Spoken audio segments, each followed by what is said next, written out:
Hi చిన్నోడు చిన్నమ్మ. ఓ మంచి మాట.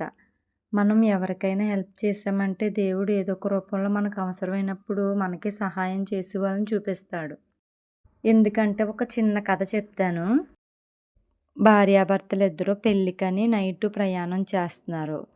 హైవేలో ప్రయాణం చేస్తుంటే మధ్యలో కారు ఆగిపోయింది. కారు ఆగిపోతే అసలు చాలా భయంకరంగుంది. వెనకాల అంతా చీకటి, ఎదర అంతా చీకటి. చుట్టూ అడవిలాగుంది. కానీ ఏం చేయాలో అర్థం కావట్లేదు. అయితేని దారిన పోయే ఒకాయన ఆగి ఏమైందని అడుగుతాడు. కారు టైర్ ప్యాక్చర్ అయిపోయింది. స్టెఫ్నీ మార్చాలంటే ఆ పాపమాయన అంత చీకట్లోని ఇబ్బందిగా ఉన్న స్టెఫ్నీ మార్చి సాయం చేస్తాడు వాళ్ళకి.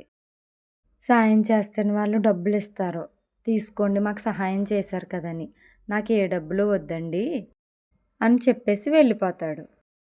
వెళ్ళిపోయాక కొన్ని రోజులకి ఈయనకి యాక్సిడెంట్ అవ్వి చాలా సీరియస్‌గా ఐసీయూలో ఉంటాడు.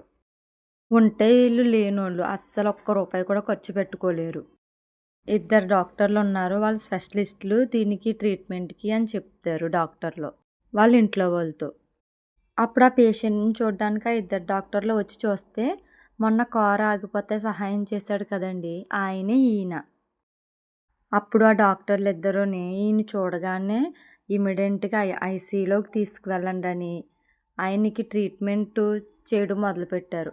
6 నెలలు కోమాలో ఉండిపోయాడు. 6 నెలల తర్వాత కోమాలోంచి బయటకొస్తాడు.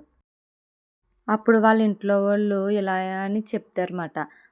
అయితే నేను వాళ్ళిద్దరికీ థాంక్స్ చెప్తాను అని వచ్చి చూస్తే అప్పుడు సహాయం చేశాడు కదా ఈయన, వాళ్ళే వీళ్ళని అప్పుడు ఈయనకి అర్థమవుతది.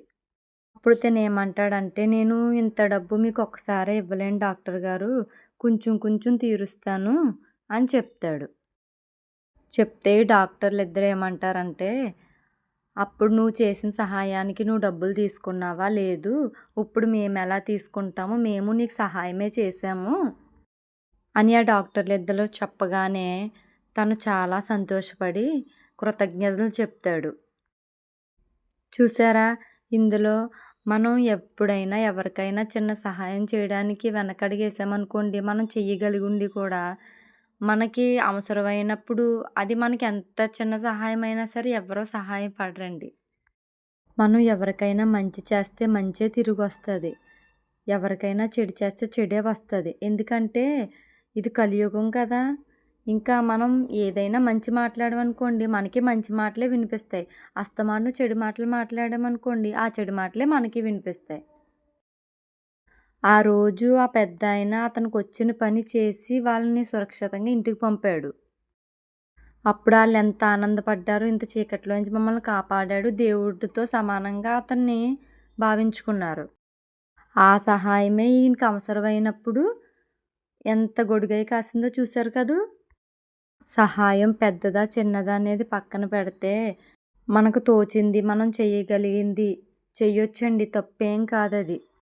ఏవండీ ఎప్పుడైనా సరే దెబ్బ కొట్టినోడినైనా మర్చిపోవచ్చు గానీ, మనకి సహాయం చేసినోడిని ఎప్పుడూ మర్చిపోకూడదు. ఇన్‌కేస్ మనకు సాయం చేసినోళ్ళని మర్చిపోతే, మనంత దుర్మార్గులు ఇంకొకరుండరండి. ఈ వీడియో నచ్చితే లైక్ చేసి, షేర్ చేసి, సబ్స్క్రైబ్ చేసుకోండి ఫ్రెండ్స్. బాయ్.